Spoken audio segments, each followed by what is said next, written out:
Hello.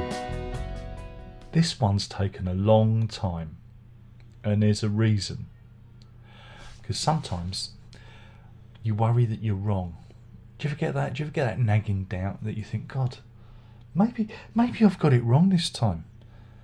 Maybe I've just got the wrong end of the stick.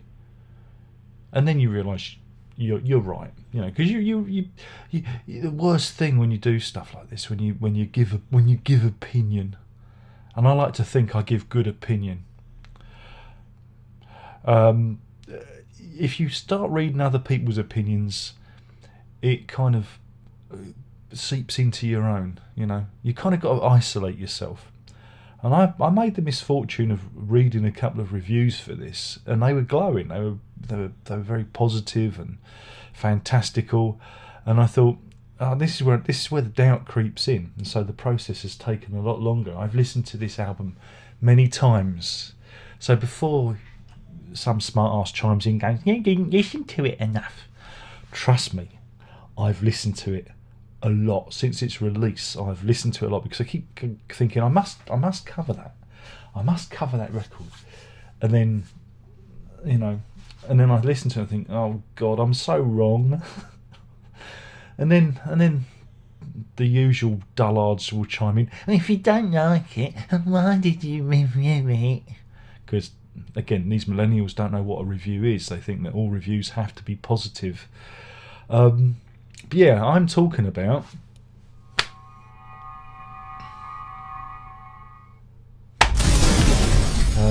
In Amazonia by Peter Hammill and Isildurs Bane. Well, there's a reason to hate it from the off. Isildurs Bane, again taken from Tolkien and Lord of the Rings, from a long line of bands in the prog. Sorry, I just felt a bit sick come up then. Who've taken their name from such writings. You got them. You've got Gandalf's Fist. Yeah, you've got Frodo's Foreskin, and Tom Bombadil's Perineum. Check out those last two; they're very good. But yeah, so that's a reason to dislike this, and also they're from Sweden as well. Oh God, more foreigners from the continent trying to muscle in on our British prog. It's a disgrace. That bit's going to be clipped and used out of context. I've done that deliberately so my troll can use it against me. All right? They're mentally ill. They need help. So yeah, I've been listening to this one a lot, and again,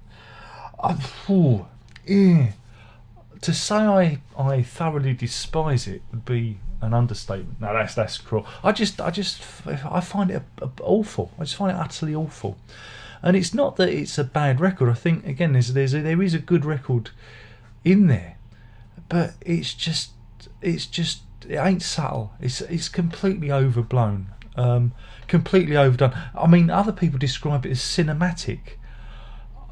Maybe if it was a Michael Bay Transformers movie soundtrack, with lots of explosions, but subtle it ain't. There ain't no subtlety here. And again, the opening track, I thought, if it was stripped back, if a lot of the blooping and blurping were removed, every space is filled. This is my criticism on this record. Every space is filled. There is no space there. I mean, you've got Peter Hammill, right, doing the vocals, and don't worry, I'm going to rip him a new one later too.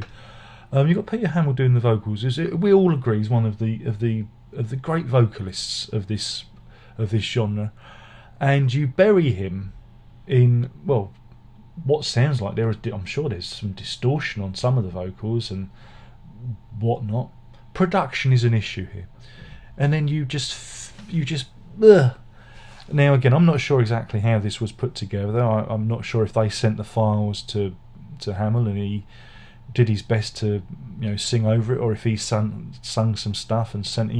This wasn't done in the studio. This wasn't a collaborative process where people sat down. I think this was files were exchanged. It's got one of the feeling of that, and you get a lot of that from modern music now.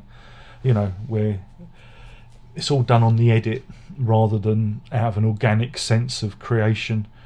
But yeah, and it's so. And do you know what it sounds like? It sounds like the 80s and 90s wants their album back. If this had been out, I don't know, 30 odd years ago, I'd have probably enjoyed it. But music's moved on. Again, it's trying to be like almost industrial, you know, like a sort of. I'm going to use Nine Inch Nails as a catch-all, but you get my drift. You know, some of the production, the tone palette is of a certain era. You know, it's very backward looking. But like other people say it's cinematic, but I don't get it myself. So you got that going on. You got this just constant grind. It's a constant grind. It's exhausting. I found it exhausting to listen to. My poor sensitive lug holes were saying, Darren, please, let's stop.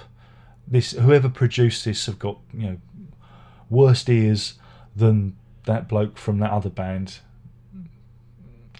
I can't mention them these days. It's hard. It's hard to insult people when you can't mention them, isn't it? But yes, you got that, and then it comes on to Peter Hammill, who I dearly love, and who's a national treasure, and I've seen many times with VDGG and solo, and you know, again, listening to the vocals. I mean, none of us are getting any younger. I mean, I'm only 21, and look at what life's done to me. But Hamill's voice, it don't sound right. And again, I don't know if they've done some sort of effect on it. Some of it I thought was distorted. At one point, dare I be rude, I think he put the wrong teeth in, because there is a pronounced lisp. There's a in some of his enunciation. And then you've got the lyrics. It's the same old, you know, black sheep of the family. That kind of stuff. You know, you could have him doing his shopping list, you know. I bought some peas, had some carrots. Was gonna get some wine, but bought the claret. You know, you get it's that kind of stuff, and we've heard it. Or maybe I'm suffering from Peter Hammill nervous exhaustion because I've listened to too many of his albums. Maybe there's a parting of the ways, but I thought that it was a bit by numbers. Oh, I hate saying this. I hate doing this. In case they see it, and then another one queues up to kick me in the balls. But you know, I've got to be honest. I've got to be true. And like I said, I've been listening to this album since it's been out. You know, and I thought, well, let's just get out. Let's just do it now. So yeah, I think it's a wretched album. However, if the band is listening, send the stems to me. Let me produce an alternative version, stripped back, a bit more subtle, a bit more feel to it.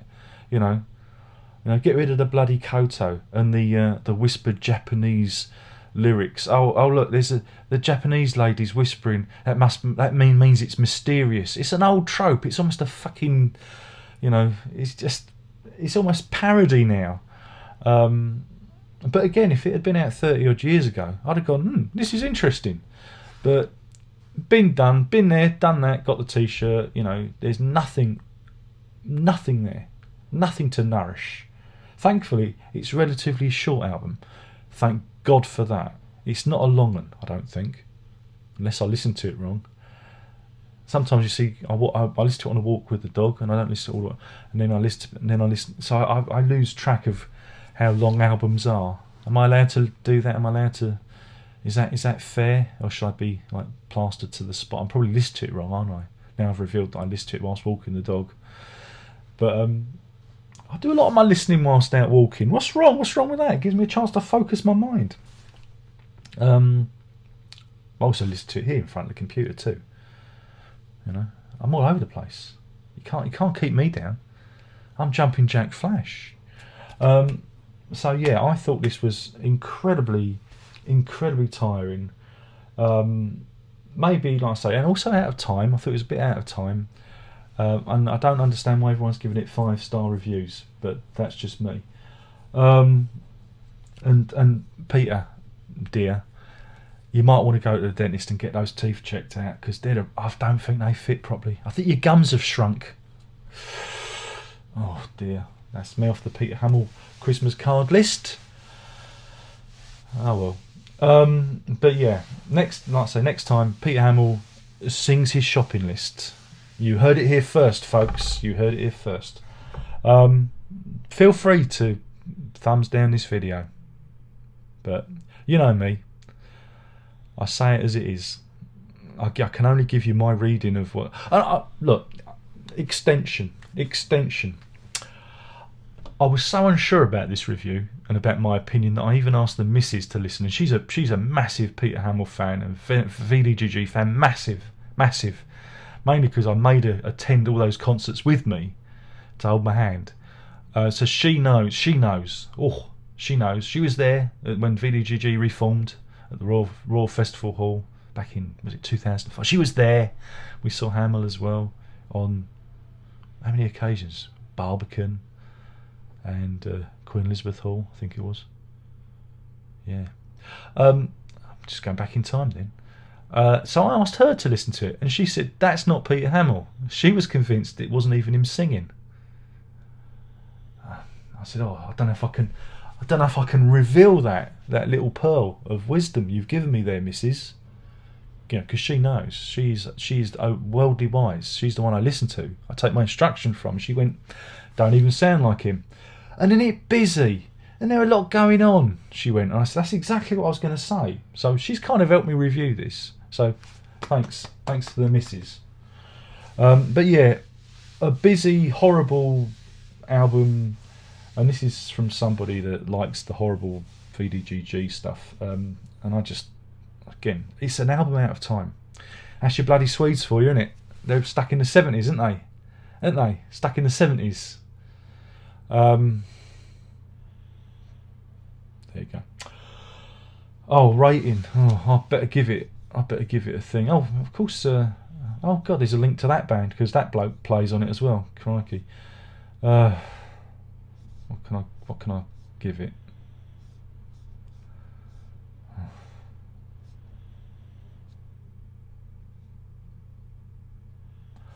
Don't know. Just trying to think.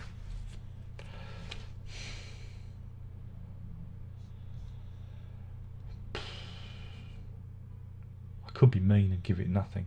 That would be mean. Because I do think there is some good things under the surface. Just very busy. I'm going to give it 2 Aguirre out of 5. 2 Aguirre out of 5. It's named after the movie, I believe. Wrath of God. Aguirre, Wrath of God. But yeah, it's yeah. Listen to it. See if I'm right. See if I'm wrong. Feel free to engage, because we must, feed the monster that is engagement, that fuels the whole Google empire. So please engage. Tell me how wrong I am on a scale of 1 to 7. 7 being very wrong, 1 being not wrong at all. Tell me how wrong. Go on. Rip me a new one. I dares you. I double dares you. Go on, but listen to this. Again, when I do these reviews, I want you to go out there and check the music out. I'm not saying to avoid it.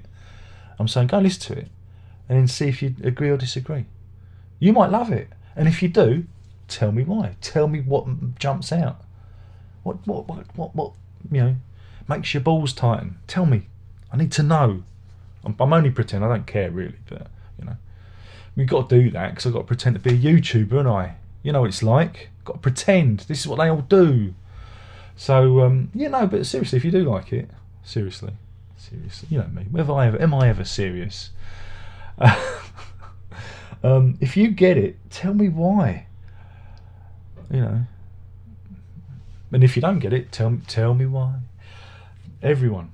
But yeah, anyway, I've gone on far too long because it should have been a short. But I thought, because it bothered me for months.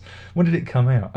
It's been out a long time, and it's been torturing myself over it.